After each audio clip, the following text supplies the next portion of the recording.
So, hello everybody, welcome to Bajirao IAS Academy current affairs analysis session, and in this session we have some important summits that took place last 8 months along with government schemes and some other reports which are in use, and they are very important. And in fact, these reports, summits and government schemes were previously asked in number of state PSC examinations and even UPSC also. So the overall objective of this particular session is to make sure that you understand and you also equip yourself with all important and relevant summit, government schemes and reports. So therefore, without any further delay, let's get into the discussion and let's discuss the first very important topic. So this is about the government scheme, that is Mantri Suryodaya Yojana. Recently, Prime Minister Narendra Modi launched Mantri Suryodaya Yojana, and the main objective of this program is to cover at least 1 crore households through rooftop solar energy.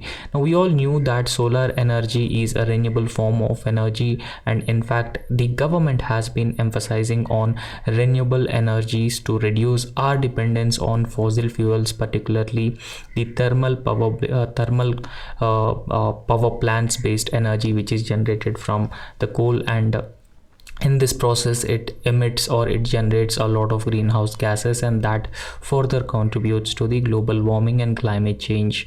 So however, in order to bring in a behavioral change and attitudinal change among the households, the government has decided to launch the Pradhan Mantri Suryodaya Yojana. Now if you look at the adoption of rooftop solar energy across different parts of India, so it is very less.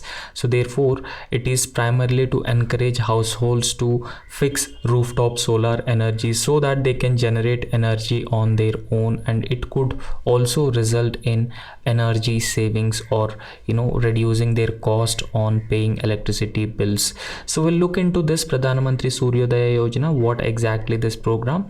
So in the interim budget, that is the short-term budget before the general elections of 2024, in that interim budget, Finance Minister Nirmala Sitharaman announced that 1 crore households will be covered with the rooftop solarization program. So that rooftop solarization program is Pradhan Mantri Suryodaya Yojana, right? So this is Pradhan Mantri Suryodaya Yojana, and that is actually a rooftop solarization program. And in fact, this scheme was recently announced. So recently announced in the sense that when the consecration ceremony of Ram Mandir in Ayodhya was taking place, so on that particular eve, Prime Minister Narendra Modi announced about this Pradhan Mantri Suryodaya Yojana. And as I have already told you, what is the aim and what is the objective of Pradhan Mantri Suryodaya Yojana? The objective is install rooftop solar panels on at least 1 crore households. So however, it is very important to remember what is the nodal agency which looks after the implementation and monitoring of the Pradhan Mantri Suryodaya Yojana, covering 1 crore households with rooftop solar panels. The implementing nodal agency is Rural Electrification Corporation. So Rural Electrification Corporation is the nodal agency, and in fact this Pradhan Mantri Suryodaya Yojana is an attempt to achieve the goal of 40 gigawatt rooftop solar capacity by March 2026. So you should remember this objective, right? So the overall aim and objective is not just covering 1 crore households with rooftop solar panels, but also achieving the goal of 40 gigawatt rooftop solar capacity by March 2026, and that also help us achieve the goal of becoming net zero by 2070, and also achieving 50% of total energy that should be generated from non-fossil fuels, and 50% of the total energy should be generated from the renewable forms of energy. So all these objectives can be achieved by programs like Pradhan Mantri Suryodaya Yojana, right? And I hope you know about Panchamrit goals. So Panchamrit goals announced by Prime Minister Narendra Modi during the Glasgow summit of Conference of Parties, right? So just look into some data and facts about the rooftop solar panels or renewable energy status in India. So it is estimated that there are less than 10 lakh households. So what is the objective under this Pradhan Mantri Suryodaya Yojana? So 1 crore households will have a rooftop solarization under Pradhan Mantri Suryodaya Yojana, but as of now the estimated, it is generally estimated that there are less than 10 lakh households with rooftop solar installations in the country. So therefore this number has to be drastically increased to 1 crore households under Suryodaya Yojana. And in fact, as per some data which is being provided by the Ministry of New and Renewable Energy, solar power installed capacity in India, the total solar power installed capacity in India has reached to 73 gigawatt as of December 2023. So this data released by Ministry of New and Renewable Energy, the total installed solar power capacity is 73 gigawatt, while rooftop solar installed capacity is 11 gigawatt. Okay, so apart from that, in terms of total solar capacity, Rajasthan is at the top with 18.7 gigawatt. See, remember that these states are very important. There may be questions that in terms of total solar capacity, which state is in the top position. So Rajasthan is in the top position with 18.7 gigawatt of solar energy. And in fact, Rajasthan is followed by Gujarat, and Gujarat is in the second position with 10.5 gigawatt out of 73 gigawatt total installed solar energy. However, so when it comes to the rooftop solar energy, so Gujarat tops the list, right? So this is with respect to overall solar energy, but when it comes to the rooftop solar energy, Gujarat tops the list with 2.8 gigawatt, followed by Maharashtra with 1.7 gigawatt. So I hope you have understood this. So the second data is about the solar rooftop installation, right? So solar rooftop capacity. So first place Gujarat with 2.8 gigawatt, second place is Maharashtra. However, the states in terms of total solar energy that they generate, that they contribute, Rajasthan is in the first place, followed by Gujarat. So you just understand the difference between these two different data. And in fact, when we talk about India's ambitious climate commitments, so there are a number of commitments, for example, Panchamrit commitments. So these Panchamrit commitments are also known as India's intended nationally determined contributions. I have already explained what are these intended nationally determined contributions, right? So this is part of India's INDCs. Now, in fact, if you look at India's updated nationally determined contributions, so India now stands committed to reduce emission intensity of its GDP by 45% by 2030 from 2005 level. So that is India's one of the updated nationally determined contributions. And in fact, India also plans to achieve about 50% of electric power installed capacity from the non-fossil fuel based energy resources. So when we say non-fossil fuel based energy resources, so it also includes other renewable energies such as wind energy, solar energy, nuclear energy, and so other different forms of energy which forms part to achieve this intended nationally determined contributions of India. And in fact, so these are India's first nationally determined contributions, and these nationally determined contributions were first submitted in 2015 to United Nations Framework Convention on Climate Change, right? So however, these are updated nationally determined contributions of India as Panchamrit goals as presented by Prime Minister Narendra Modi during the Glasgow summit of COP 27 of United Nations Framework Convention on Climate Change. So to promote sustainable lifestyle, so a mission called Lifestyle for Environment, so that is a key mission, a key policy initiative that the government has launched to combat climate change has also been added to the nationally determined contributions. And it is also important to know about this Lifestyle for Environment movement. So Lifestyle for Environment movement essentially launched by the government of India along with the other countries to make sure that the climate change resilience can be developed, and adaptation and mitigation efforts can also takes place at a faster place, so at a faster pace, right? So I hope you have understood this Pradhan Mantri, this particular program, right? So next program is digital detox initiative. So with respect to this digital detox initiative, so there was one previous question.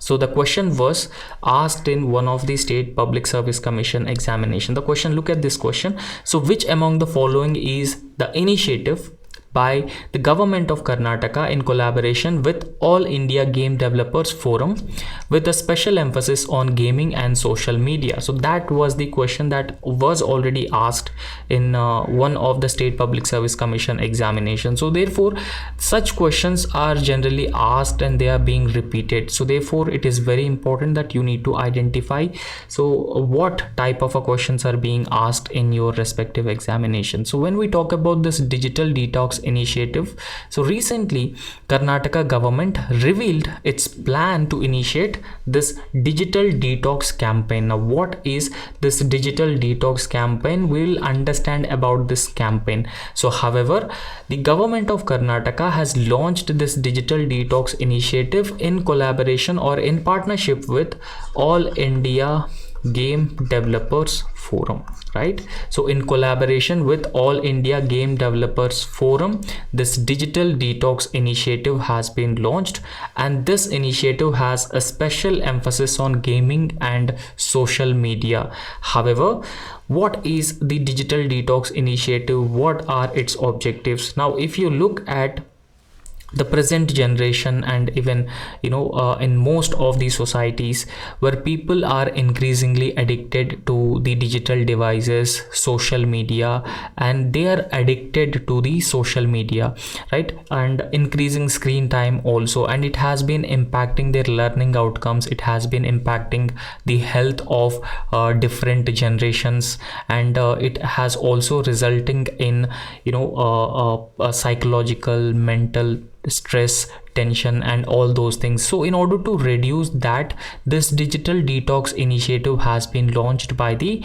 government of Karnataka in collaboration, in partnership with All India Game Developers Forum, right? So its special emphasis has been on gaming and social media, right? So when we talk about this digital detox initiative, it specifically encourages people to cut back on using digital devices, right? So it makes people reduce the usage of the digital devices, particularly smartphones, computers, tablets, social media platforms, through structured programs and campaigns. So that is what is known as digital detox initiative. So in fact, it will collaborate with the All India Game Developers Forum and National Institute of Mental Health Neurosciences to promote awareness about the mindful technology or mindful usage of technology.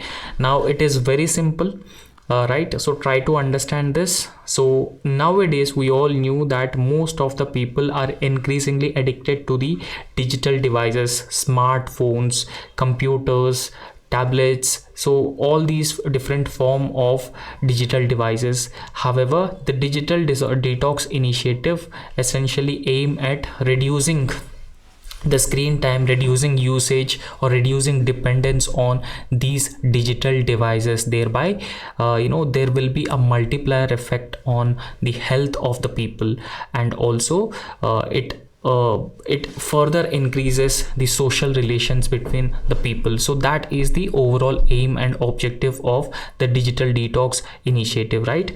So it is launched by Karnataka government in partnership with All India Game Developers Forum, right?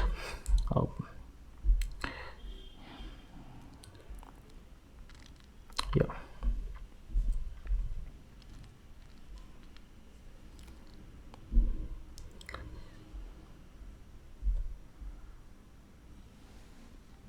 Yes. Right. So if you look at the question, so you can clearly see that which among the following is the initiative by the government of Karnataka in collaboration with All India Game Developers Forum with special emphasis on gaming and social media, right? So the initiative is a digital detox initiative, and in fact it will, in collaboration with All India Game Developers Forum and the National Institute of Mental Health and Neurosciences, to promote awareness about the mindful uses of technology, and that is the objective of this digital detox initiative that has been launched by the Karnataka state government. And next is GHAR portal, GHAR portal. So we'll try to understand what exactly is this GHAR portal. So Ministry of Women and Child Development has developed Track Child portal to track missing and found children in all states and union territories. Now we all knew that India is a country with a huge population, and also we are having a most number of children, and they are also vulnerable because of their poor economic status, poor social status, and in countries like India also there is a huge presence of organized crime network groups, right? So they involve in trafficking women, trafficking children for various reasons, right? So they just kidnap the children, so for various reasons, for example forced labor and child soldiers, particularly as drug peddlers. Children are being used, and forced begging, sexual exploitation, forced marriages, selling children in the markets, and a removal of organs. So for all these reasons, children are being trafficked by these organized or informal crime networks or crime groups which are prevalent in India. So however, the Ministry of Women and Child Development has developed Track the Child portal to track missing and found children in all states and union territories, and that portal is the GHAR portal. So GHAR portal means that go home and reunite with the family portal. So that is what is GHAR portal. So this GHAR portal is launched by National Commission for Protection of Child Rights. So this particular commission has launched the GHAR portal for rescue children and also reunite them with their respective families. So that is the portal. So in fact, what is the objective? The objective of Go Home and Reunite portal has been developed to digitally monitor and also track restoration and repatriation of children as per the protocols under Juvenile Justice Care and Protection of Children Act of 2025, right? So we know that there was a legislation, the Juvenile Justice Care and Protection of Children Act of 2015, right? So it particularly looks after the rights of children, and in fact it has also provided for the establishment of National Commission for Protection of Child Rights to protect rights of children, right? So because children are a vulnerable category, and children as of now have been facing number of challenges, right? So number of challenges, particularly because of this human trafficking of children, and also child labor is another problem, child marriages is also another problem. Children are being used as a drug peddlers, and children are also being trapped in these conflict areas, and children are also being trafficked for the purpose of prostitution. So because of all those reasons, children are in the vulnerable category, and there are a lot of incidents of children missing almost every year.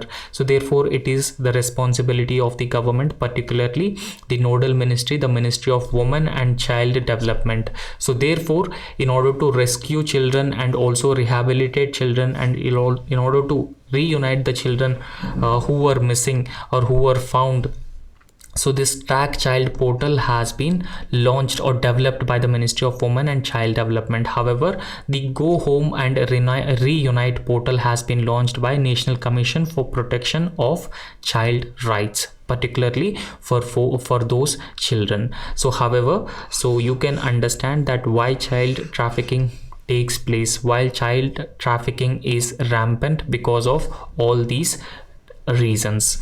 Now next is first Skill India Center has been recently established at a place called Sambalpur in the state of Odisha. So we'll try to understand what is the significance of this first Skill India Center that has been established in Sambalpur, Odisha.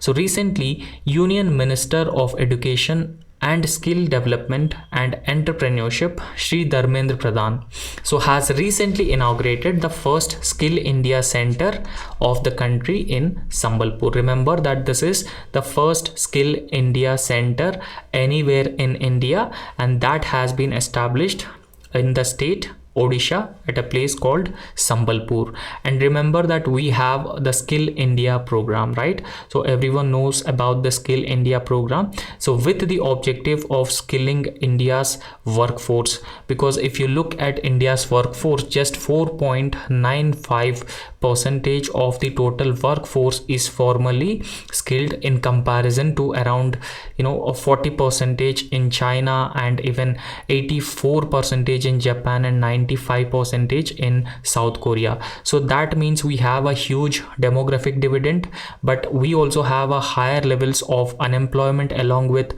the most number of workforce being engaged in the unorganized or informal sector.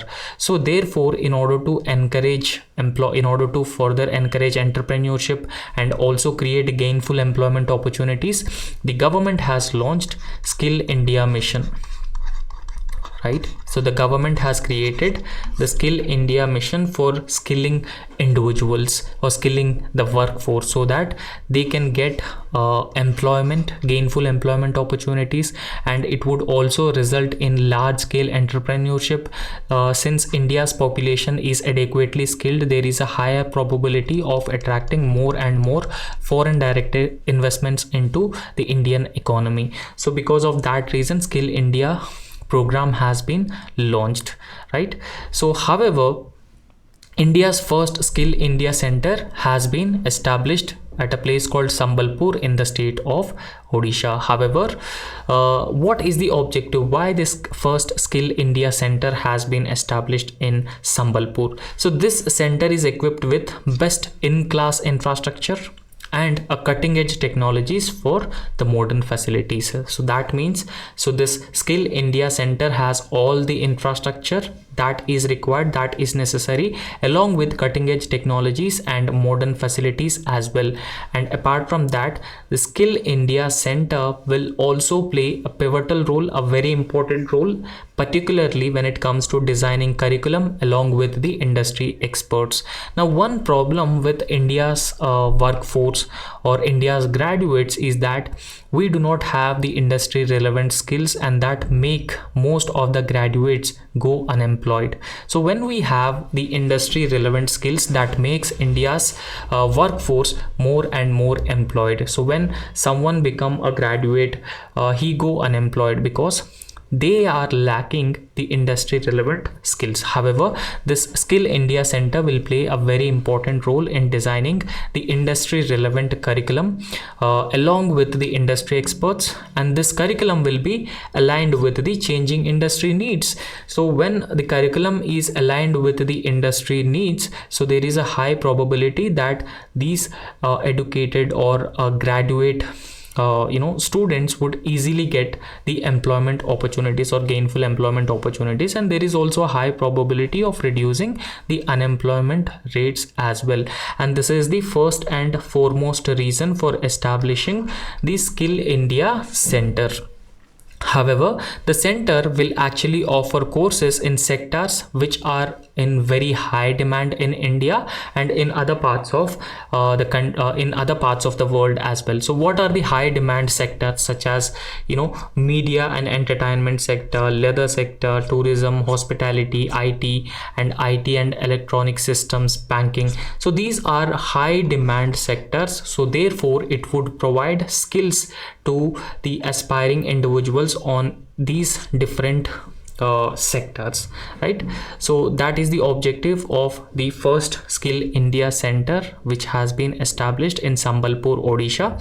So however, National Skill Development Corporation, I think you know about this. This is the nodal agency for the implementation of the Skill India program, right? So a nodal agency for the implementation of Skill India program, National Skill Development Program Corporation, so will also looks after the implementation of this Skill India center that has been established in the state of Odisha. So you have to remember this. National Skill Development Corporation will be the nodal agency for the implementation of the Skill India Center, monitoring of Skill India Center in Sambalpur, Odisha, right? So I hope you have understood this. Next is Purple Fest 2024. So we'll understand what exactly is this Purple Fest of 2024. So in fact it is about the persons with the disabilities, right? So persons with the disabilities. So it is a gathering, it is a festival of persons with disabilities where they get a chance to showcase or demonstrate their existing skills, they the art, everything, right? So it has been organized by Department for Empowerment of Persons with the Disabilities, Ministry of Justice and Empowerment, right? So Department of Empowerment of Persons with Disabilities, Ministry of Social Justice and Empowerment, Government of India presented Purple Fest 2024 at Rashtrapati Bhavan. Okay, so the Purple Fest 2024 was organized at Rashtrapati Bhavan in the year 2024, and it has been organized by Department of Empowerment of Persons with Disabilities, which is under Ministry of Social Justice and Empowerment. And in fact, the Purple Fest 2024 is the first of its kind, and it is also an inclusive festival in India. So however, the other thing that you need to remember that the Purple Fest 2025 will be held in Goa. So Purple Fest 2024 will be held in Goa. However, Purple Fest 2024 was held in Rashtrapati Bhavan, New Delhi. Now, what is the theme of Purple Fest 2024? What is the theme? So the theme is that Purple Fest celebrating diversity, right? Purple Fest celebrating diversity.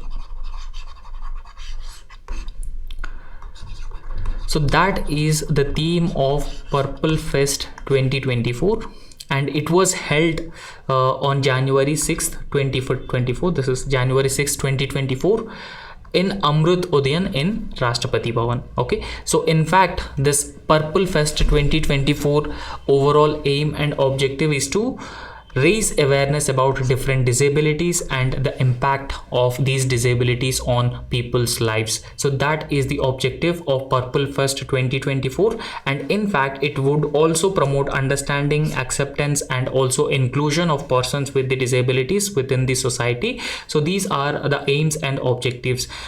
The one thing that we need to understand, the persons with disabilities also face a lot of stigma in the society. They are being discriminated in the society.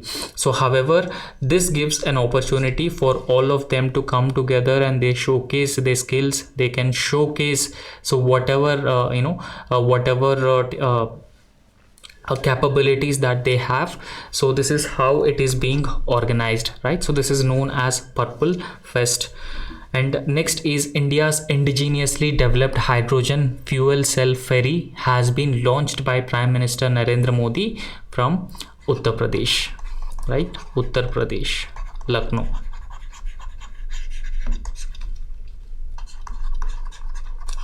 Uttar Pradesh, Lucknow. So India's first indigenously developed hydrogen fuel cell ferry has been launched by Prime Minister Narendra Modi from Lucknow, Uttar Pradesh. So hydrogen fuel cell essentially works on hydrogen fuel, right? So we all knew that hydrogen fuel is a clean fuel, and if we use hydrogen fuel, that would not emit any greenhouse gases, that would not pollute the environment as well, and it is also energy efficient as well. So however, This ferry is going to be the first hydrogen fuel cell based ferry, and that would not emit any pollutants or any greenhouse gases into the atmosphere. And another significant aspect of this ferry is that it is first indigenously developed hydrogen fuel cell ferry. And some details with respect to this hydrogen fuel cell ferry is that Prime Minister Narendra Modi recently launched India's first indigenously developed hydrogen fuel cell ferry, right? This is hydrogen fuel cell ferry, and it has been indigenously developed, and it was manufactured by Cochin Shipyard Limited under Harita Nauka initiative, right? So in fact, this Harita Nauka initiative has been launched by the Ministry of Shipping in January 2024, right? So we'll understand what is this Harita Nauka initiative. However, this indigenously developed hydrogen fuel cell ferry, so that carries at least 50 passengers, right? So 50 passengers, particularly through inland waterways, so they can be used in inland waterways. So however, they work on hydrogen fuel cell, and it is indigenously developed by Cochin Shipyard Limited under the initiative called Harita Nauka initiative. Now in fact, when we discuss about the hydrogen fuel cell, so this hydrogen fuel cell creates electricity using chemical energy in hydrogen and only emits pure water without releasing any pollutants. So the end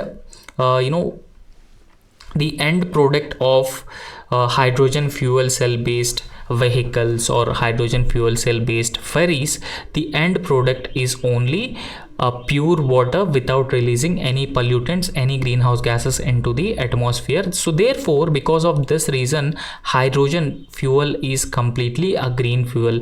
In the past lecture also, we have understood different forms of energy: blue hydrogen, green hydrogen, gray hydrogen, brown hydrogen, right? So this green hydrogen is the purest form of hydrogen, purest form in the sense that it would not emit any greenhouse gases while using it and also making it as well, because green hydrogen uses what?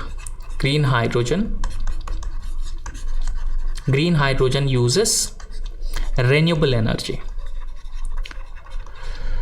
Green hydrogen uses renewable energy. But on the other hand, what blue hydrogen uses? Blue hydrogen generally use, so it uses natural gas.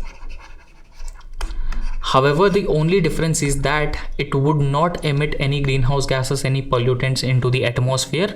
But in blue hydrogen, natural gas is being used, but the emitters, greenhouse gases or carbon would be captured and stored, right? So because of that reason, it is known as blue hydrogen. Now what is this Harita Nauka initiative, right? So Harita Nauka initiative was launched in January 2024 by the Ministry of Shipping, and in fact these are a set of guidelines for inland vessels which usually run on inland waterways. And in fact, according to these guidelines, all states must aim to use green fuels such as hydrogen fuel cell or any other green fuels for 50% of inland waterways passenger fleets within the next decade and 100% by 2045. So this is the objective that the Harita Nauka initiative has been set through the guidelines which are being issued by the Ministry of Shipping. So next topic is India Employment Report. So we'll understand what are the key elements of this India Employment Report of 2024.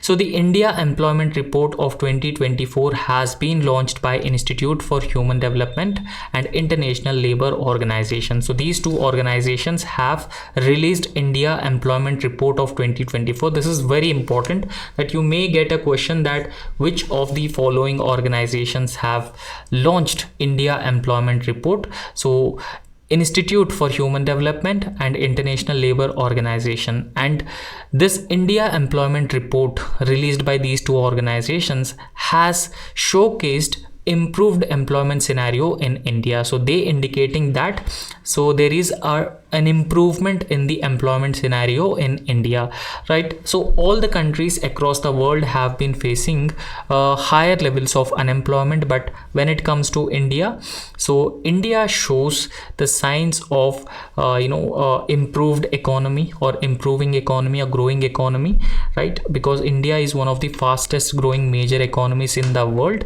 so therefore it has also shown the improved levels of employment opportunities as well. Now, what are the major findings of the India employment report of 2024? So that is what we should understand here.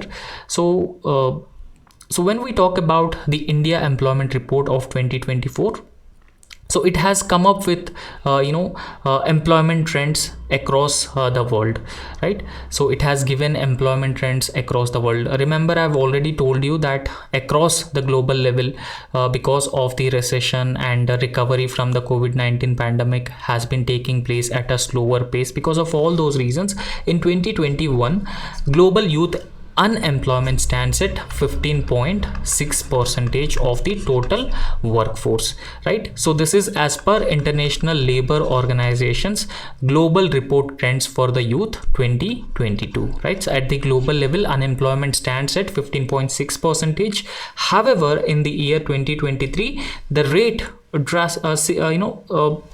minutely decreased to 13.3%. So earlier in the year 2022, because that was the year where most of the economies have been recovering from the COVID-19 pandemic's impact. However, there is a less decrease in the unemployment rate in the year 2023 to 13.3%. So this is according to the International Labour Organization's World Employment and Social Outlook Trends of 2024. Remember that the other thing is that this International Labour Organization also releases this World Employment and Social Outlook Trends.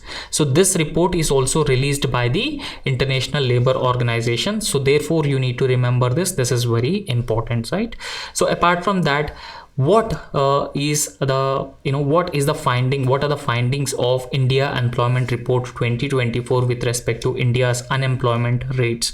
Now, according to the periodic labor force participation survey, and it is a flagship survey which is conducted in India to particularly identify the data, or particularly to provide data on the unemployment levels in India. So the periodic labor force participation survey is done by the Ministry of Statistics and Program Implementation. So according to periodic labor force participation survey, so unemployment rate in India between the ages 15 to 29 is 10.2% in 23-24. However, at the global level, global average is 13.3%, but in India it is just 10.2% 23-24. So this indicating that there is a lesser than the global average levels of unemployment in India. So this is what it has been indicating, India employment report of 2024. Right. So these are the major findings, because whatever mentioned in the periodic labor force survey has been just reiterated in the India employment report of 2024. So next is a global hunger index of 2024 report. So global hunger index is also regularly in use. It is very important for India. Why? Because this global hunger index has been showing India in a very poor light, and the government has also been criticizing the criteria that has been used by the global hunger index, because it has been ranking India very poorly, and India is also categorized in a severe category in the global hunger index 2024 report, and because of that reason government has been regularly criticizing this. So we'll go into the details, we'll understand this. So recently global hunger index of 2024 was released by Concern Worldwide and Wealth Hunger Life. So they have released this report. So there may be a question that who releases the global hunger index 2024? So you have to understand this. It has been released by Concern Worldwide and Wealth Hunger Life. So they release this global hunger index report, and in fact it indicates that India faces serious hunger situation, ranking 105th out of 127 countries. So it actually looks into it actually takes into account 127 countries across the world. So out of 127 countries, India's rank is 105th. So that is a very poor ranking for a country like India, so which very often says that India provides subsidized food grains through the public distribution system, and in fact it is world's largest food distribution system. So food is being distributed through the public distribution system, and in fact the subsidized food is being provided through the public distribution system. So despite then also the global hunger index shows India is poorly ranked. India has a severe higher levels of hunger, right? So it indicates that India faces serious hunger situation because India ranked 105th out of 127 countries. And in fact, India's score is 27.3, placing it 105th out of 127 countries, right? So India's score is 20.3, and because of this poor score of India in the global hunger index, India's rank is 105th out of 127 countries. So there is a scale. On the scale, a score under 9.9 represents low levels of hunger, right? So in a scale that is being taken by the global hunger index, so if any country scores less than 9.9, so that represents low hunger levels. However, 10 to 19.9 signifies moderate hunger levels, and 35 to 49.9 alarming levels of hunger, and scores of 50 or above classified as extremely alarming, right? So however, from 20 to 34.9 would be categorized as severe, and India is in the severe category of hunger, right? So it is particularly concerning because India has ranked less than Sri Lanka, Nepal, Myanmar and Bangladesh. So it means that these countries are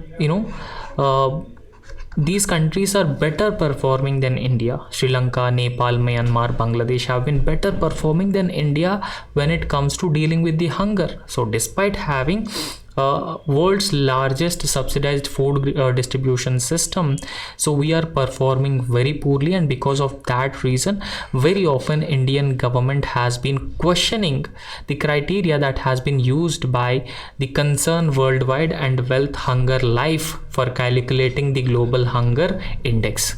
Now in this article you need to remember few things. First and foremost, who releases the global hunger index 2024? Concern Worldwide and Wealth Hunger Life releases global hunger index. And what is India's ranking? It is 105th out of 127 countries.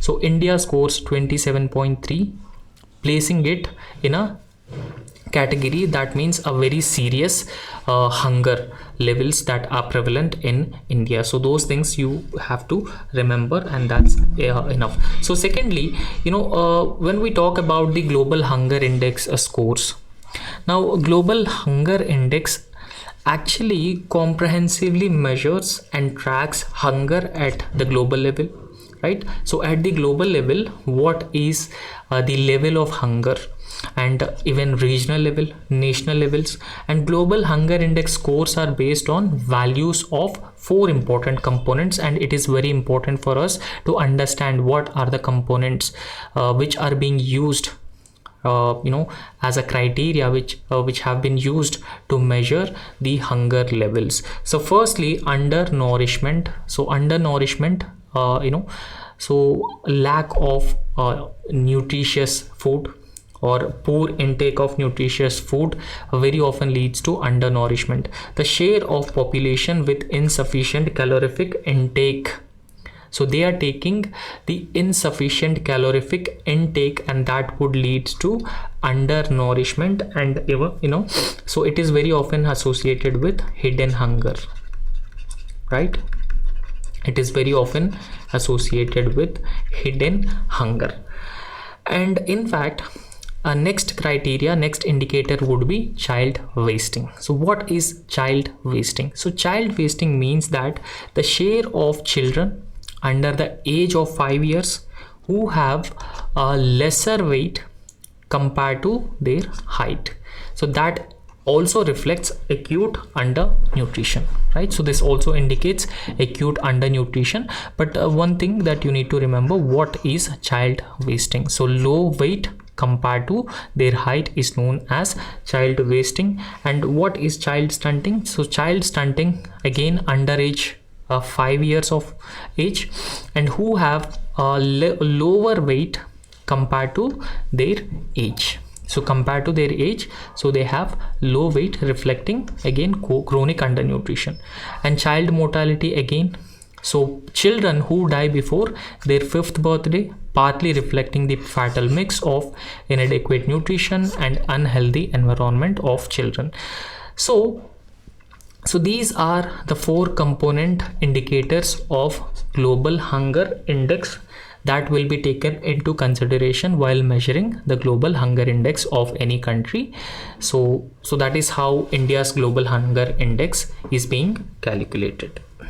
Next is Global Innovation Index 2024 has been released. So we'll also understand who releases this Global Innovation Index and what is India's ranking in this Global Innovation Index. So recently this Global Innovation Index has been released by the World Intellectual Property Organization, right? World Intellectual Property Organization. So you should remember this. This is also very important, and previously also there were questions on this. So Global Innovation Index has been released by World Intellectual Property Organization, and in fact in the Global Innovation Index of 2024, India's rank has been 39th. So India's rank has been 39th in the Global Innovation Index of 2024. So India climbed to 39th position among 133 global economies in 2024. And Global Innovation Index. So in this Innovation Index, so total number of countries which are being used to measure the Global Innovation Index, 133 countries. Out of 133 countries, India's ranking is 39th. So this highlights India's growing innovation capabilities. However, so when we discuss Global Innovation Index, so when we talk about the Global Innovation Index, it is a reliable tool for the governments worldwide to evaluate the social and economic changes which are being driven by innovation within their respective countries, right? So you know how social and economic changes are being driven by innovation within their countries, and it also assesses the performance of the innovation ecosystem in 133 economies, and it also monitors the latest global innovation trends, right? So that is the objective of Global Innovation Index of 2024, and you can also go through this, right? So in fact India claimed from 81st spot in 2015. So in 2015 India had the 81st spot. However, now India claimed 39th position in the year 2024, so among 133 economies. And in fact India ranks first among 38 lower middle income economies, maintaining its overall leadership. So this is what you need to remember. You need to remember few things, that the Global Innovation Index is released by World Intellectual Property Organization, and India's ranking is 39th position out of 133 countries. So you should remember that. And next is Global Cybersecurity Index of 2024. So recently the Global Cybersecurity Index 2024 has been released. So we'll understand about this index as well and who releases this index. So however, there is no specific ranking for the countries, but India has attained Tier 1 status of the Global Cybersecurity Index of 2024, right? So tier 1 status means countries which have been facing the highest threat of the cyber crime related incidents. So India has attained tier 1 status in the Global Cybersecurity Index of 2024. And who publishes Global Cybersecurity Index? International Telecommunication Union. So that is one of the agency under the United Nations releases Global Cybersecurity Index. So you just have to remember this. It is very important that International Telecommunication Union releases Global Cybersecurity Index. And what is the evaluation criteria?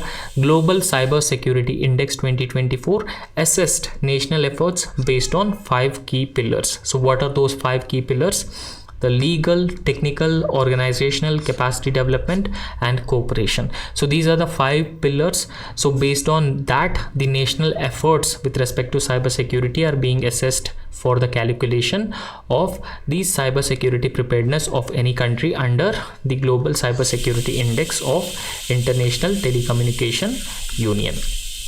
And in fact, in India, Department of Telecommunication represented India in the global, this cybersecurity index, right? So Department of Telecommunication has represented global Global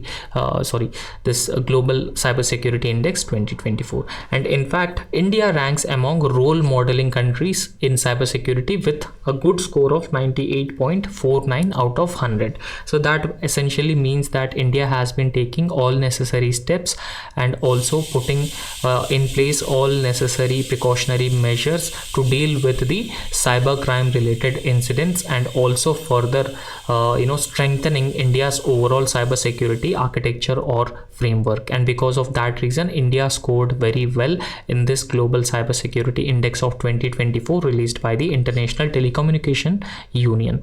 So however, apart from that, it is very important for us to understand some measures that Indian government has been taken to deal with the cybercrime related incidents and also further strengthen India's cybersecurity. Now, first look into recent major global cyber attacks. For example, WannaCry ransomware attack.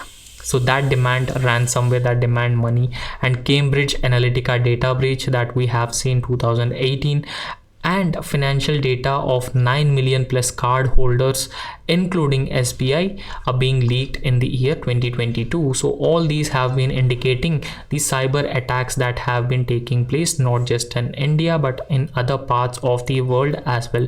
However, at the international level or at the global level, there are set of regulations and initiatives that are being launched to further strengthen the cybersecurity architecture and also deal with the potential cybercrime related incidents. So United Nations group of government experts on advancing responsible state behavior in cyberspace has been launched by the United Nations to deal with the cybercrime related incidents. And North Atlantic Treaty Organization's Cooperative Cyber Defense Center of Excellence has also been launched, and Budapest Convention on Cybercrime, and India is not a signatory to the Budapest Convention on Cybercrime. So you just have to remember this. So this Budapest Convention is very important because this deals with the cybercrime, and this is the only convention at the global level that deals with the cybercrime related incidents.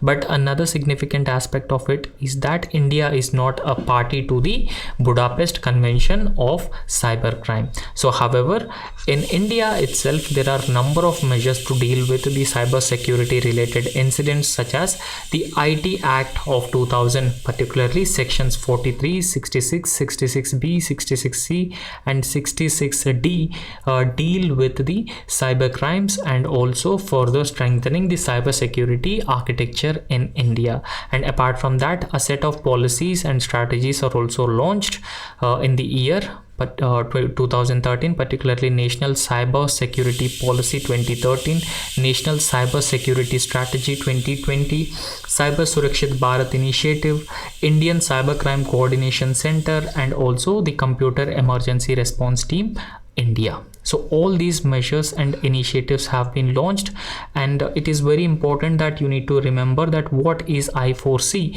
Indian Cyber Crime Coordination Center is I4C, so that deal with the cybercrime related incidents. And apart from that, the Cyber Surakshit Bharat initiative has been launched, and National Cybersecurity Strategy was launched in the year 2020, and also National Cybersecurity Policy in the year 2013. So all these things you need to remember, and they are very important. And apart from that, another very important topic is Justice Hema Committee report. So recently Justice Hema Committee report is also in news, and if you regularly follow our news analysis, you may have come across Justice Hema Committee report as well, because we have exhaustively discussed about this Justice Hema Committee report and what is its report and what are its important findings. So recently the Kerala government has released Justice Hema Committee report, right? So Justice Hema Committee report has been released by the Kerala government, and in fact this committee was appointed way back. It was formed in July 2017, right? So it was formed in July 2017. However, it submitted its report in the year 2019, but the report's release was postponed for nearly 5 years. So 5 years the report's release has been postponed by the Kerala state government due to concerns about the sensitive information that this report consists, and it also a potential breach of privacy of those who are involved, who have confessed in the Justice Hema Committee report, right? Justice Hema Committee was formed by the Kerala government in July 2017. However, so what is the purpose of Justice Hema Committee report and when it was formed? So I'll try to explain that to you as well. So it was formed in response to abduction and sexual assault of a leading Malayalam actress, which highlighted the broader issue of discrimination against women in the Malayalam film industry. So it is generally believed that Malayalam film industry is known as Kollywood, right? So Malayalam film industry is known as Kollywood, and in Malayalam film industry there is a huge discrimination against the woman actress who are part of the film industry, and in fact women are being exploited. Women are being exploited in the name of giving them chances, particularly the sexual harassment, sexual exploitation. So all these things have been taking place, and women are being treated as in a derogatory manner. And because of all these reasons, in order to look into this matter, Kerala government has constituted Justice Hema Committee report, but this report has been shocking. It shook the entire nation, because this Justice Hema Committee report has details of a huge discrimination existing in the Kerala film industry, Kollywood. In this film industry, such discrimination is existing, and a female actress and female individuals are also being exploited in this film industry. So that is what has been revealed by the Justice Hema Committee report, and the committee was tasked with investigating issues of harassment, so sexual harassment, and also gender inequality in the industry. So gender inequality is existing in the industry, so there is also a higher levels of sexual harassment also which is prevalent in the film industry. So because of all these reasons, this report shook the nation, right? So this is not just limited to the Malayalam film industry, but this is also prevalent in other film industries and other different sectors as well, right? So there is an urgent need to act on this, and also there needs to be a framework which ensures a gender equality for both men and women, and there needs to be a security for the woman as well. So for this we can take we can take example of Vishaka guidelines that the Supreme Court has declared in the year 1997, and Vishaka guidelines talks about protection of women from the sexual harassment at workplace. right? Or prevention of sexual harassment of women at workplace. However, the very same judgment was translated into a legislation in the year 2013, when an Indian Parliament has passed a legislation to prevent sexual harassment of a woman at the workplace.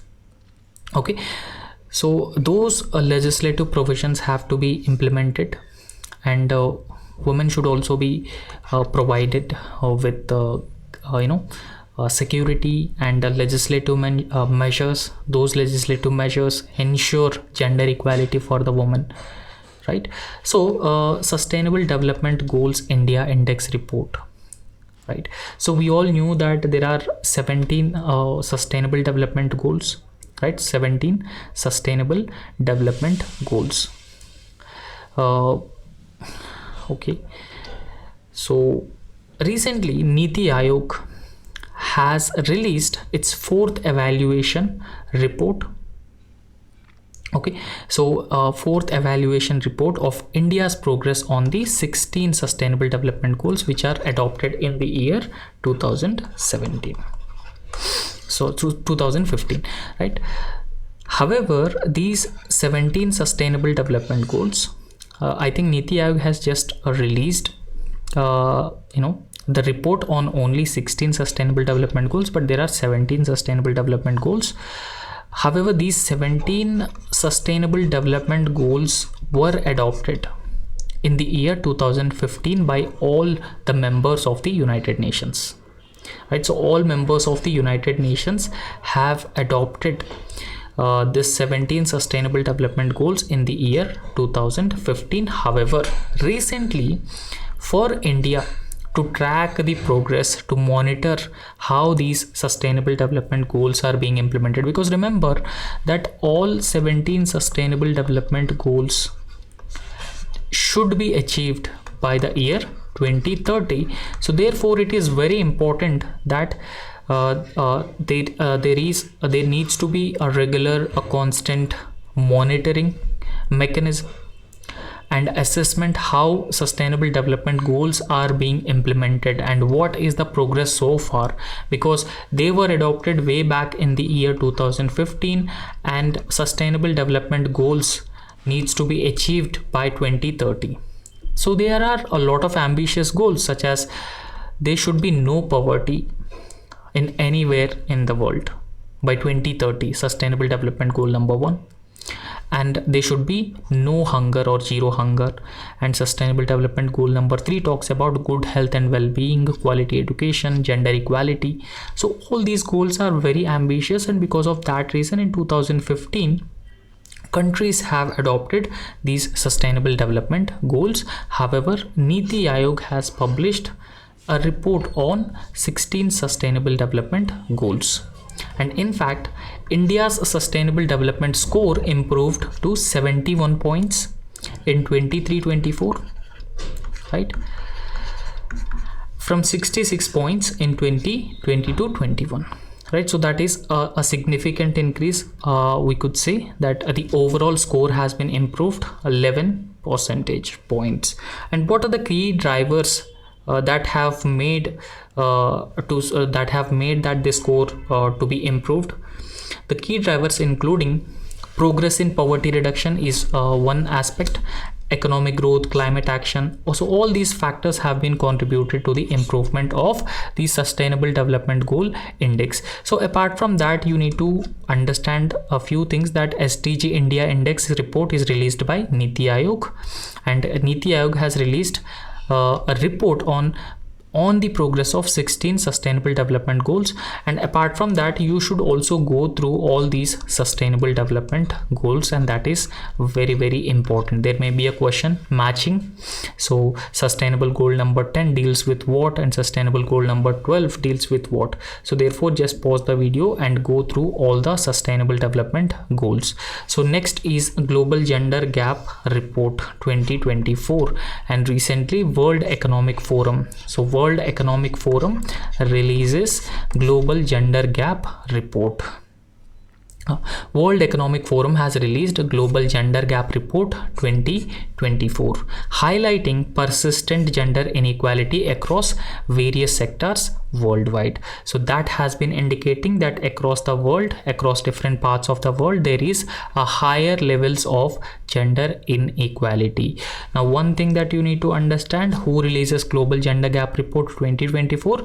World Economic Forum releases Global Gender Gap Report, and in fact, World Economic Forum assesses gender parity across 4 different dimensions to rank countries in the Global Gender Gap Report. Now, what are the 4 key dimensions? Economic participation, opportunity, educational attainment for women, health and survival, and political empowerment. So these are very important dimensions. They may be asked in a question, so you have to remember them.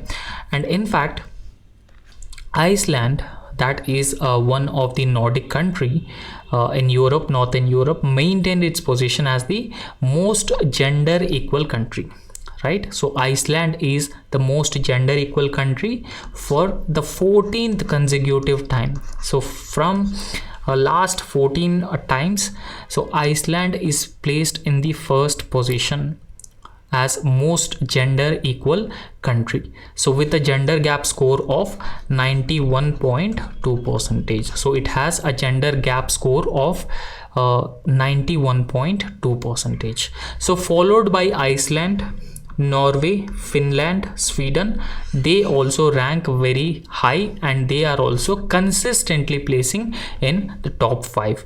So all these countries are Scandinavian countries, and they are also performing very well in terms of the gender parity or gender equality at the global level. However, so one significant thing is that what is India's ranking in Global Gender Gap Report? So India ranked 129. So this is India's ranking in the Global Gender Gap Report of 2024. India's ranking is 129, and this ranking of India reflects a slight regression compared to the previous edition as well. So despite 129 ranking, so India is still performing very poorly when it comes to ensuring gender equality or gender parity between men and women. So therefore there is an urgent need to ensure that the gender equality has to be achieved across different levels, and that would also help us tap the potential of women, and it would also result in the contribution to the economic growth and development as well. So next is World Press Freedom Index 2024 has been released. So we'll also try to understand few aspects with respect to World Press Freedom Index. So in 2024 World Press Freedom Index, India ranked very poorly. So that means India ranked 159 out of 180 countries. So that indicates again India performed very badly or very poorly in the World Press Freedom Index of 2024. And so we'll try to understand few aspects with respect to World Press Freedom Index. Who releases this?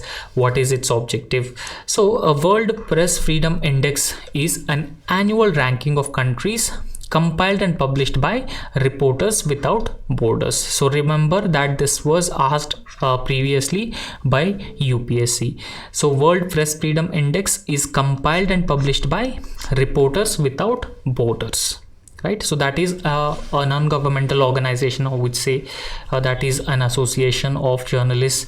And what is the objective of this World Press Freedom Index? So the objective is it compares the level of freedom which is being enjoyed by journalists and media in 180 countries and territories across the world. So that is the objective of the World Press Freedom Index.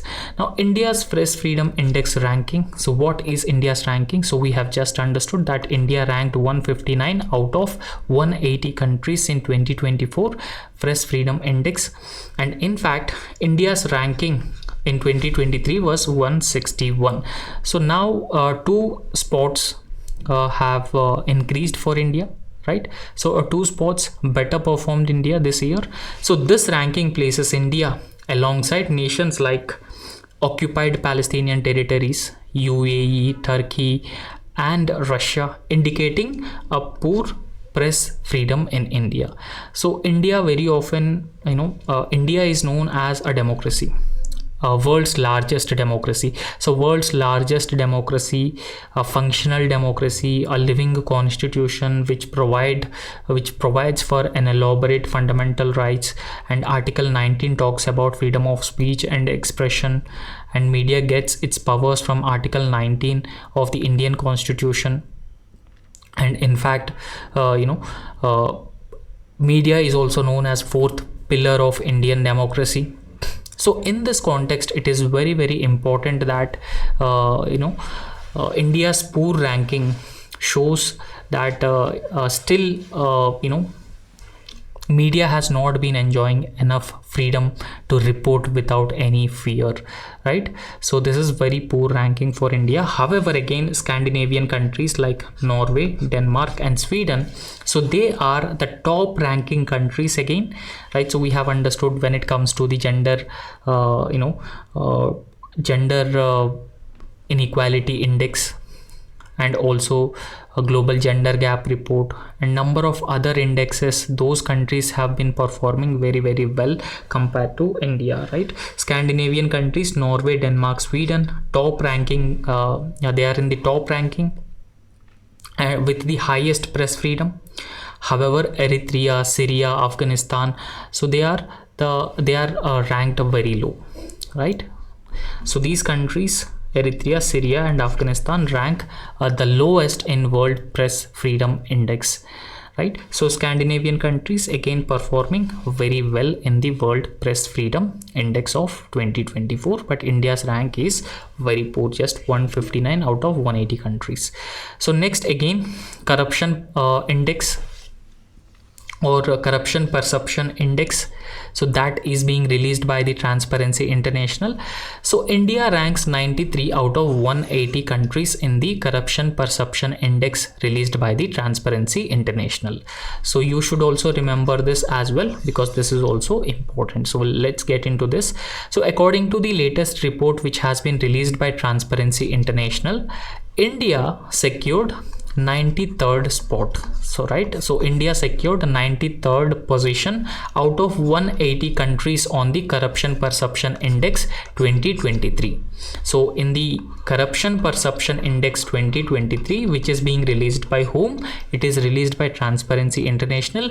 India secured a 93rd spot out of 180 countries. So India's rank has further worsened because in 2023 India secured 93rd position among 180 countries. However, in 2022 India secured 85th rank. So India secured 85th rank in the year 2022, but in 2023 India secured 93 rank. So that indicates India's rank has been worsened. So what are the top rankers? Again, the Scandinavian countries, right? So Scandinavian countries such as Denmark.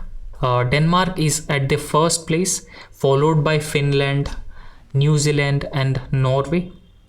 However, the lowest poor ranking in the corruption perception index of Transparency International at 180 was Somalia. The lowest score, Somalia has the lowest score with 11. So Somalia's rank is 180, but the Scandinavian countries like Denmark are at the top, followed by Finland, New Zealand and Norway. So right, so I hope you have understood this. And the other thing is that what is the purpose of this corruption perception index released by the Transparency International? So the purpose is that to rank 180 countries and territories by their perceived levels of public sector corruption according to experts and business people. And it is being released by whom? So it is released by Transparency International every year, and in fact Transparency International right from 1995 regularly releasing this corruption perception index. And in fact, how countries are being scored? The index uses a scale of 0 to 100 to rank corruption perception index. 0 is highly corrupt and 100 is very clean. And what is India's ranking now? India ranks 93 out of 180 countries. So I hope you have understood this. However, Scandinavian countries have been performing very well in almost all indexes, whether it is gender gap report, whether it is the corruption perception index, whether it is global hunger index. So in all those indexes, including this journalist freedom index, a press freedom index released by Reporters Without Borders, in all these indexes, these Scandinavian countries have been performing very well. But the significant concern is that India still lags behind. So next topic is World Toilet Day of 2024. So this is also important, so we'll try to understand this as well. Recently, United Nations has observed World Toilet Day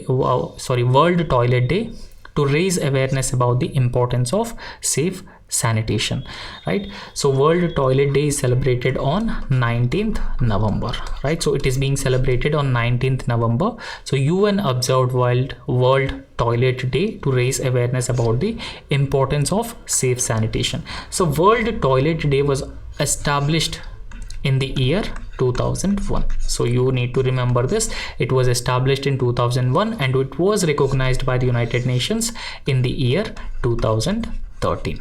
So since then, World Toilet Day is celebrated across the world. And in fact, the World Toilet Day highlights the critical issues in the public health, environmental impact on public health, and human dignity associated with the inadequate sanitation, particularly the poor underdeveloped countries. However, what is the theme of World Toilet Day of 2024? The theme is sanitation for peace. So that is the theme of World Toilet Day. So that highlights the importance of sanitation in achieving the global harmony.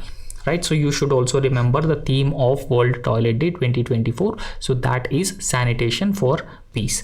And World Toilet Day 2024 emphasizes the critical role of safe toilets and sanitation systems in fostering a fairer, healthier, and more peaceful world.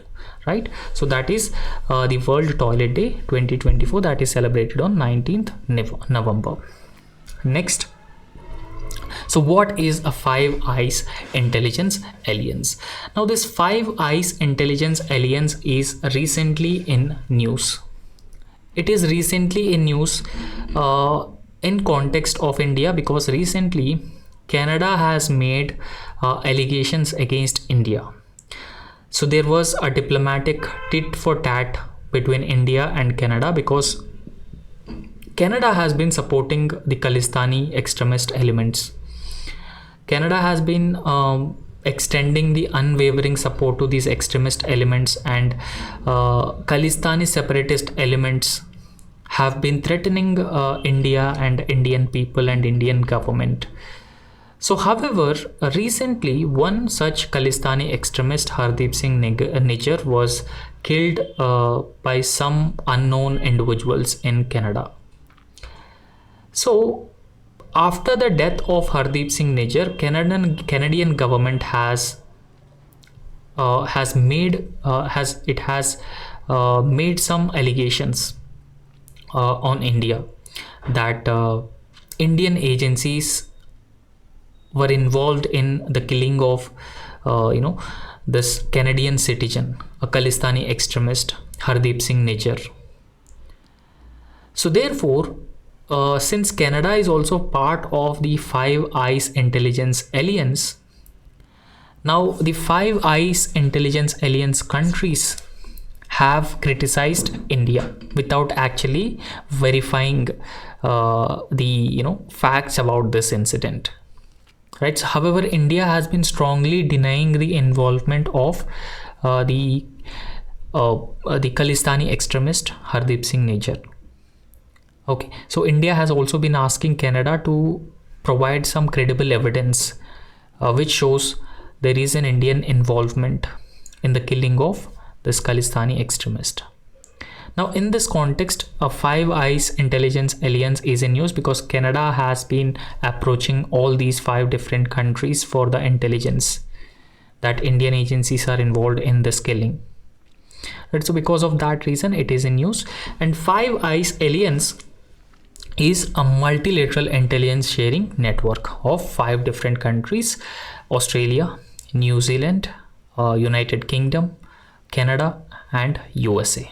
So these countries formed the intelligence alliance. It is also known as Five Eyes Intelligence Alliance. So there may be a question that which of the following countries forms part of the Five Eyes Intelligence Alliance.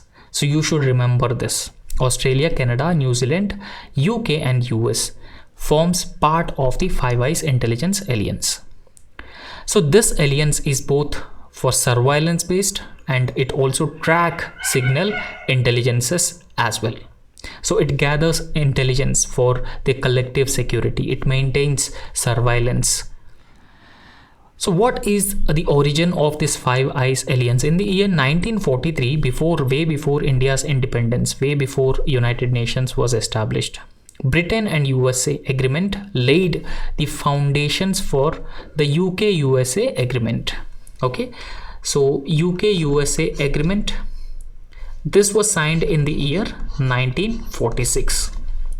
UK-USA alliance was signed in the year 1946 and Canada has joined it in the year 1949 after 3 years, and New Zealand and Australia became part of this agreement in the year 1956. That's how this Five Eyes Intelligence Alliance has been formed. Right, so you can actually trace the evolution of Five Eyes Intelligence Alliance between all these countries, but I have explained you the context why it is in use, and you should also remember the countries which forms part of the Five Eyes Alliance. And next, 10 million farmer initiative. So this 10 million farmer initiative is also very important. And another significant aspect of 10 million farmer initiative is that this year 2024 UPSC examination, this question has been asked: which one of the following correct description of 100 million farmer initiative? Okay, which of the following is correct about 100 million farmer initiative? Now we'll understand what exactly is this 100 million farmer initiative, and then we'll try to solve this question as well. So the 100 million farmers initiative is a multi-stakeholder platform. That means this platform will have a multiple stakeholders. So it essentially aimed at making a transition to net zero nature positive food systems by the year 2030. So net zero means the agricultural emissions will be significantly reduced. Okay, whatever agriculture has been contributing to the global warming, so agricultural emissions would be significantly declined. So transitioning to net zero nature positive food systems by the year 2030. And it was initiated by whom? It was initiated by World Economic Forum, and that you should remember this. Now what is the mission of 100 million farmer initiative? So it supports private and public leaders to position food and farmers as the central pillar of global climate and nature agenda. And it also accelerates the collective action to scale climate and nature friendly agricultural practices. And in fact, the objective of 100 million farmer initiative is that it has bold objective for accelerating the transition towards food and water systems that are net zero, nature positive, and increase the farmer resilience. Right, so I hope you can see this. It is a platform for accelerating the transition towards food and water systems that are net zero and nature positive, and that also aims at increasing farmer resilience. So whatever that has been given in the 100 million farmer initiative has been directly asked or given here. Right, so therefore this is the correct answer. Okay, Next is Mangrove Alliance for Climate. So we'll try to understand what is this Mangrove Alliance for Climate and when it was launched, and what is the importance of mangroves for any country, for particularly for a country like India. So when we talk about the Mangrove Alliance in the 27th session of the Conference of Parties, 27th session of the Conference of Parties, Mangrove Alliance for Climate, which is also known as MAC, Mangrove Alliance for Climate, was launched with India as a partner. So India is one of the participating country in this Mangrove Alliance for Climate. Okay, so India is also the partner of the Mangrove Alliance for Climate. And what is this Mangrove Alliance for Climate? We'll try to understand this. So this Mangrove Alliance for Climate is led by 3 countries. So 2 countries, United Arab Emirates and Indonesia. They are the leading countries of the Mangrove Alliance for India. Now, what is the aim of the Mangrove Alliance for Climate? So it aims to spread awareness across the world on the role of mangroves in curbing global warming and its potential as a solution for the climate change. Okay, how mangroves can be a potential solution to address climate change, how mangroves could ensure food security of the people, how mangroves could mitigate or reduce the impact of the natural disasters, particularly storm surges, cyclones and tsunamis. So because of all these reasons, mangroves plays a very, very important role, and Mangrove Alliance for Climate has the aim to increase awareness on all these different areas. Right? So who are the members? United Arab Emirates, Indonesia, India, Sri Lanka, Australia, Japan and Spain are the members of this particular alliance. Okay, so a diverse group of salt tolerant plant communities, mangroves, are found in tropical and subtropical coastal intertidal zones. Right? So what are the mangrove cover? So when we talk about the mangrove cover across the global level, so Asia is in the top place, followed by Africa and North and Central America and South America. Okay, so India, as per the State of Forest Report 2021, so West Bengal has the huge a mangrove cover.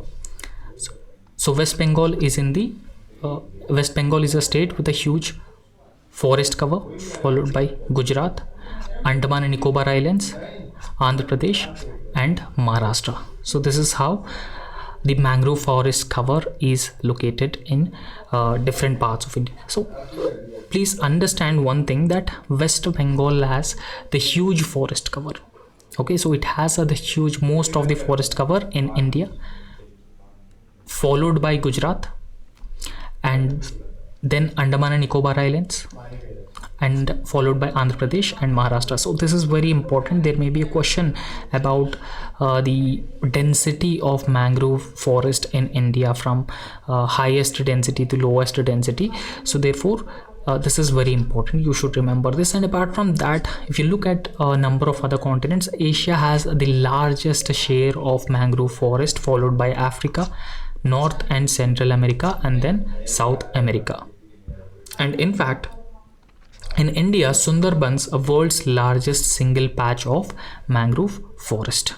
Okay, so Sundarbans are located in this Ganga Brahmaputra delta. Now what is the significance of this mangrove forest? So mangrove forests are very, very significant and very important, because they could actually stabilize the coastline and reduce soil erosion. They play a very, very important role in stabilizing the coastline and also reducing the soil erosion as well. And they protect people or the low-lying areas from the cyclones, storm surges or tsunamis in case of any such event.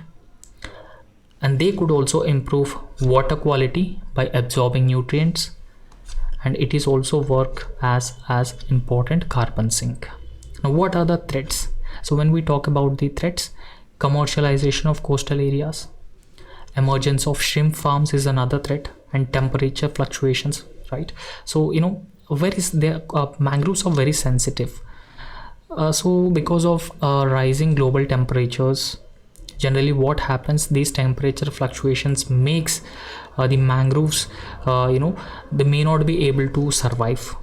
Okay, so they cannot survive freezing temperatures. So all these factors are the major threats for the mangroves, right? So however, mangroves are very significant and very important. They could address the climate change related aspects. So there are number of conservation measures that could be taken. So when we talk about the conservation measures at the global level, in inclusion of mangroves in the biosphere reserves at UNESCO Global Geoparks, and mangroves for the future initiative IUCN and United Nations Development Program, Mangrove Alliance for the Climate, United Nations Framework Convention on Climate Change, COP27, and in India, National Mangrove Committee 1976, Mangrove Initiative for Shoreline Habitat MISTI, a program that has been announced in the Union Budget 23-24. We have also discussed about this MISTI program, right? So in India, in order to protect and conserve mangroves, National Mangrove Committee 1976 was launched. But at the global level, inclusion of mangroves in the biosphere reserves of UNESCO Global Geoparks, Mangroves for the Future Initiative, and Mangroves Alliance for Climate, all these initiatives have been launched. Next, the Financial Action Task Force, which is FATF. Okay, so this Financial Action Task Force is also in news. So Financial Action Task Force is an intergovernmental body, right? So number of different countries participate in the Financial Action Task Force. So this was established in the year 1989, right? So it was established in the year 1989 during the G7 summit that took place in Paris. And the secretariat of the Financial Action Task Force is located in the Organization for Economic Cooperation and Development, that's headquartered in Paris. So its headquarters is in Paris, Organization for Economic Cooperation and Development. So what are the key objectives of the Financial Action Task Force? Are to set standards, promote effective implementation of legal, regulatory and operational measures, combating money laundering, terrorist financing and other related threats to the integrity of the international financial system. So this in a very simple terms, when we talk about the Financial Action Task Force, it specifically deals with the terrorist financing and money laundering.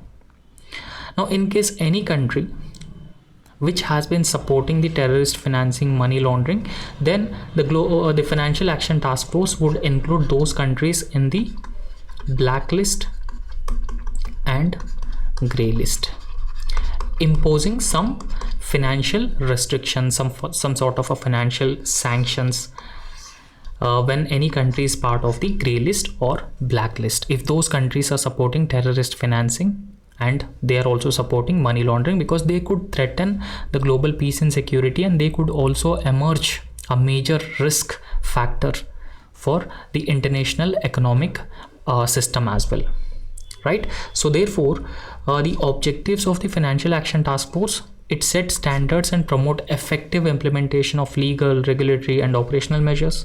It combat money laundering, it combat terror financing, and it also deal with other threats like integrity of international financial system. Currently, Financial Action Task Force comprises of around 37 member jurisdictions and 2 regional organizations representing most major financial centers in all parts of the globe, right? So that is what the Financial Action Task Force essentially deal with, right? So as I've already told you that it includes countries in 2 different lists. Grey list, so countries that are considered safe haven for supporting terror funding or money laundering, they are put in the grey list. And this inclusion serves as a warning to the countries that it may enter the blacklist. So blacklist is the next highly restricted highly economic, we can say that it would be the next level of listing countries which are rogue nations, rogue states. They are not listening to what Financial Action Task Force has mandated, and they are openly supporting the terrorist financing, money laundering. Then they would be they might enter into the blacklist. So they are countries who are non-cooperative, they are not at all cooperating, and they will be put into the blacklist. So these countries are openly supporting terror financing, money laundering activities, and Financial Action Task Force revises blacklist regularly, either adding new countries or deleting new countries. So earlier we known that Pakistan was in the grey list because it has been providing terrorist financing, supporting terrorist financing, but later it was deleted from the grey list. So however, you can see there are some countries which are now part of the grey list and also blacklist. Iran is part of the FATF blacklist, North Korea and Myanmar. So all these countries are part of the Financial Action Task Force blacklist, and these are the countries which are part of the Financial Action Task Force grey list. Okay, so I hope you have understood about that. And next is Food and Agriculture Organization, right? So Food and Agriculture Organization. So World Food Day was celebrated on August 16 across the globe.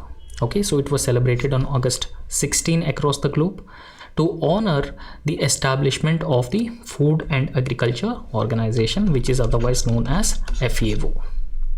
And Food and Agriculture Organization is a specialized agency of the United Nations that leads to efforts to defeat the hunger. And in fact, the Food and Agriculture Organization is also world's oldest permanent specialized agency of the UN, and it was established on October 1945.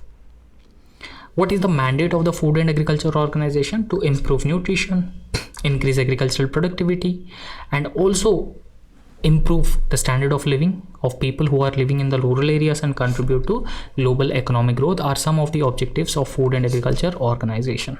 However, World Food Program, that is under the Food and Agriculture Organization. However, the World Food Program is also in use because it has been providing humanitarian assistance to countries like Afghanistan, right? So it is the world's largest humanitarian organization, established in 1961, Rome, Italy, right?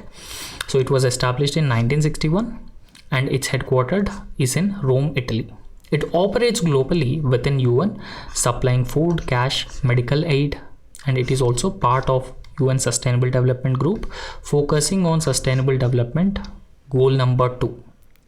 Okay, so that is zero hunger by 2030. We all knew that UN World Food Program received 2020 Nobel Peace Prize for its food assistance to conflict zones and also preventing food weaponization by some other countries, right? So that's all in this lecture, and thank you so much. So if you like our work, please subscribe our YouTube channel and also hit the like button. Thank you.